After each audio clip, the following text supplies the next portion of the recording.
السلام علیکم ورحمۃ اللہ تعالی وبرکاتہ ومغفرتہ۔ Lecture number 16۔ بسم اللہ الرحمن الرحیم۔ اللہم افتح علینا حکمتک وانشر علینا رحمتک یا ذا الجلال والاکرام۔ محترم احبہ اکرام، کل ہم لوگوں نے لیسن نمبر 15 کے اندر کھڑی حرکات پڑھی اور دیکھا کہ ان کو بھی کھینچ کر پڑھنا ہے۔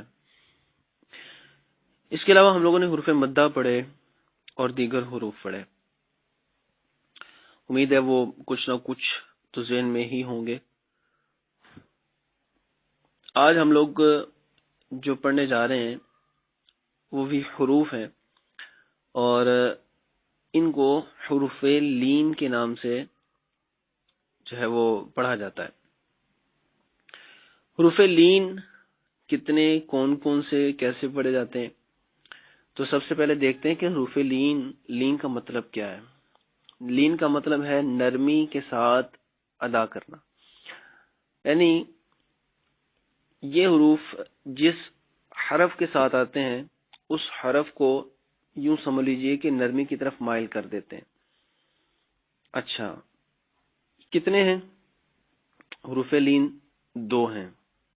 حروف لین کون کون سے ہیں؟ حروف لین 2 ہیں اور وہ یہ ہیں واو اور یا۔ ٹھیک ہے، حروف مدہ کتنے تھے؟ 3 تھے۔ کون کون سے تھے؟ الف، واو، یا۔ اور حروف لین کتنے ہیں؟ 2 ہیں، صرف واو اور یا، یعنی حروف لین میں الف نہیں آ رہا، باقی سیم ہے، مگر صرف حروف کی گنتی کے لحاظ تک یہ سیم ہے۔ مطلب واو اور یا وہاں پہ بھی ہے، واو اور یہاں پہ بھی ہے، الف وہاں پہ ہے، یہاں پہ نہیں ہے۔ اب ہم لوگوں نے وہاں پڑھا تھا کہ حروف مدہ میں واو ساکن سے پہلے پیش ہوگی تو واو مدہ کہلائے گا، یا ساکن سے پہلے زیر ہوگی تو یا مدہ کہلائے گا۔ واو مدہ اور یا مدہ کو ہم کھینچ کر پڑھیں گے۔ مثال سنی تھی جیسے مغضوب علیہم، نستعین، وغیرہ وغیرہ۔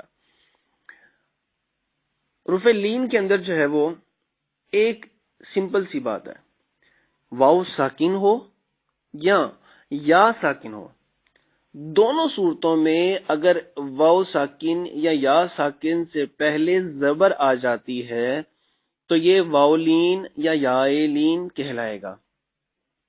واو ساکن سے پہلے زبر آ گئی، یا ساکن سے پہلے زبر آ گئی تو یہ واو لین اور یا لین کہلائے گا۔ وہاں پہ ہم نے دیکھا تھا واو ساکن سے پہلے پیش، یا ساکن سے پہلے زیر۔ یہاں پر واو ساکن سے پہلے بھی زبر اور یا ساکن سے پہلے بھی زبر۔ اب دونوں صورتوں میں یہ واو لین اور یا لین یعنی کہ لین ہی کہلائیں گے۔ مثال کے طور پر جیسے ہم لوگوں نے پڑھا کہ صلی اللہ تعالی علی محمد، با زبر واو، بو۔ اب یہ جو بو، وہاں پہ با پیش واو بو تھا، وہ بو لمبا کیا۔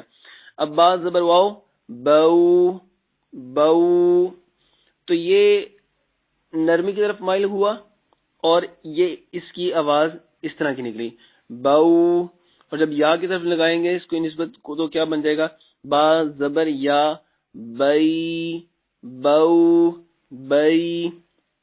جیسے ہم لوگ پڑھتے ہیں غیر المغضوب، غیر المغضوب، یعنی غی میں غین زبر یا جزم، غی تھا، یہ لمبا نہیں ہوا، کیوں؟ کیونکہ یہ حروف لین تھا۔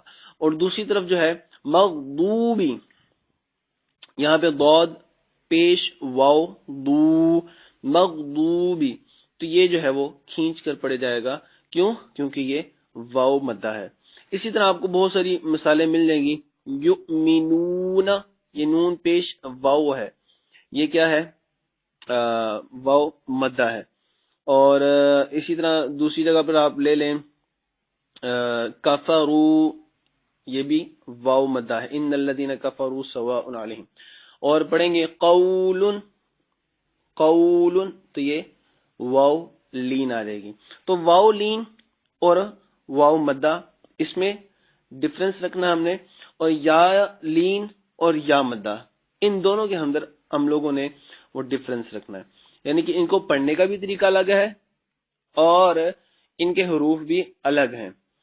ہاں لکھنا یہ تھوڑے سے ایک جیسے ہی آئیں گے کہ پہلے حرف آ جائے گا، اس کے بعد حرکت آ جائے گی، اس کے بعد واؤلین یا یائلین جو بھی لگانا وہ آ جائے گا، اور اس کے بعد جزم آ جائے گی، ٹھیک ہے۔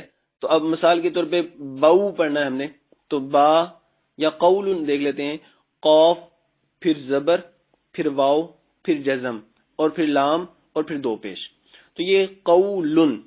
اور اگر اسی طرح ہم نے پڑھنا ہے قولا، الف مدہ کی مثال نہیں دیتے یہاں پہ، ہم لوگ واؤ لین کی دے دیتے ہیں، واؤ مدہ کی۔ تو واؤ مدہ میں ہم لوگ کہتے ہیں کفرو، تو کاف زبر فا زبر کافا، را پیش واؤ جزم کفرو، ٹھیک ہے جی۔ تو یہ واؤ مدہ اور یا مدہ کی مثال۔ اسی طرح ہم لوگ یا لین کی مثال دیکھتے ہیں، غین زبر یا جزم را زیر غیر المغضوب، تو غی، ٹھیک ہے۔ اور جب یا مدہ پڑھیں گے تو نستعین میں کیا تھا، نون زبر سین جزم تا زبر عین زیر یا جزم نستعین۔ تو یوں کر کے ہم اس کو لکھیں گے اور یوں کر کے ہم اس کو پڑھیں گے۔ تو باقی ہم اپلیکیشن کو دیکھتے ہیں کہ اپلیکیشن میں اس کے ہجے کیسے کیے گئے اور ساتھ اس کو پڑھا کیسے گیا جی۔ با واو زبر بو،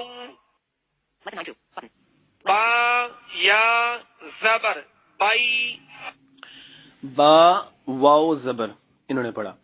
اور میں نے آپ کو جیسے عرض کی تھی پہلے کہ بیسیکلی تو دو طریقے ہیں پڑھنے کے، اس طرح بھی پڑھا جاتا ہے اور جس طرح ہم لوگ پڑھیں وہ بھی، مگر معروف زیادہ تر جو ہائی لیول ہے قراء کا، اپر لیول میں یہی جو ہے وہ ہجے چل رہے ہیں جس طرح ہم لوگوں نے بھی سنے۔ باقی دوسری طرح بھی اگر کر لیے جائیں تو کوئی حرج نہیں ہے جس طرح ہم لوگ کر رہے ہیں، کیونکہ ہمیں سوٹ بھی یہی کریں گے۔ اگر ہم اس ترتیب سے چلیں جس طرح یہاں پر جوڑ کیے گئے ہیں، ہجے کیے گئے ہیں، تو ہمارا چونکہ قرآن پاک ویسا لکھا نہیں ہوتا اس لیے ہمیں پرابلم ہوتی ہے۔ تو اس کے علاوہ میں نے آپ سے حروف مدہ کے اندر ایک بات اور کہی تھی کہ بسا اوقات آپ لوگ دیکھیں گے کہ با کے بعد سیدھا ہی واو لکھا گیا ہوگا، تو یہ حروف مدہ ہو جائے گا۔ اور اسی طرح با کے بعد سیدھی زے لکھ دی یا لکھ دی تو یہ حروف مدہ یا مدہ ہو جائے گا، اور با کے آگے الف لکھ دیا تو یہ حروف مدہ الف مدہ ہو جائے گا۔ تو با بو بھی اس طرح بھی لکھا جا سکتا ہے، مگر جب آئیں گی بات اس کی حروف لین کی تو آپ لوگ دیکھیں گے کہ با کے بعد زبر ہے اور پھر واو کے آگے جزم ہے، کیونکہ یہاں پر بھی اگر وہ زبر کو بیچ میں سے سکپ کر کے سیدھا ہی واو لگا دیں گے تو یہ حروف مدہ بن جائے گا، بیل کی بات کر رہا ہوں۔ تو یہاں پر آپ کو کم از کم یہ ایڈوانٹیج ضرور ہے کہ زیادہ تر جگہ پر آپ کو ایسے ہی ملے گا کہ زبر ہوگی پھر آگے واو یا ساکن ہوگی اور آگے چلے گا۔ تو بہرحال اس کی پروننسیشن آپ لوگوں نے دیکھ لی، ہجے کرنے کا طریقہ اپلیکیشن میں تھوڑا سا مختلف ہے، مگر باقی جگہ جو ہے وہ آپ کو ایسے ہی ملے گا، کیسے بو بئی تو تئی سو سی جو جئی حو حی خو خی وغیرہ وغیرہ۔ تو اس طرح یوں آپ لوگوں نے ساری جو ہے وہ سارا لیسن جو ہے وہ آپ لوگوں نے دیکھ لینا ہے۔ اور جس طرح کہ میں نے آپ کو پہلے عرض کی تھی کہ آپ لوگ اگر زبر زیر پیش والی تختی سمپل حرکات کی، پھر تنوین کی، پھر کھڑی حرکات، پھر حروف مدہ کی، پھر کھڑی حرکات کی، اور آخر میں اب یہ حروف لین کی، ان اسباق کو یا ان تختیوں کو آپ لوگ باقاعدگی سے پڑھنا شروع کر دیں گے، روزانہ تھوڑا سا 5-7 منٹ دیں گے تو انشاءاللہ اس سے آپ کے تلفظ پر بہت زیادہ مثبت اثر پڑے گا۔ تو یہ آپ کے تلفظ کے لیے بہت قیمتی اور جو سمجھ لیں کہ لازمی جز ہے وہ آپ لوگ کریں گے تو انشاءاللہ اس سے آپ کو پتہ چلے گا۔ ویسے بھی مشق میں پریکٹس میں بہت فرق پڑ جاتا ہے۔ تو آج کل جو یہ 2-4 دن گزرے ہیں اس میں لیکچر صرف اتنا ہی ہے، مگر چونکہ اس میں بات سمجھانے والی زیادہ ہے اس لیے اپلیکیشن کا یوز کم کر کے جو بیسک چیز ہے وہ بتائی اور پڑھائی جا رہی ہے۔ انشاءاللہ اگلے لیکچرز کے اندر جب ہم لیسن کے اندر مختلف ایکسرسائز کے اندر جو ہے وہ ہم لوگ ورڈز دیکھیں گے تو اس میں وقت زیادہ لگ سکتا ہے. تو حروف کو کیسے پڑھا جائے گا؟ واو مدہ، یا مدہ، تنوین اور سارا کچھ مکس کر کے، اور اس کو پروناؤنس کیسے کیا جائے گا یہ ہم انشاءاللہ اگلی جو ہے وہ ایکسرسائز میں دیکھیں گے، اور اس میں اپنی غلطیاں اور بہت سارے قرآن پاک کے الفاظ ہے وہ بہتر کر لیں گے. دعا کرتے ہیں اللہ تعالی ہمیں ٹھیک اور اخلاص اور استقامت کے ساتھ قرآن پاک پڑھنے کی توفیق عطا فرمائے. السلام علیکم ورحمۃ اللہ وبرکاتہ.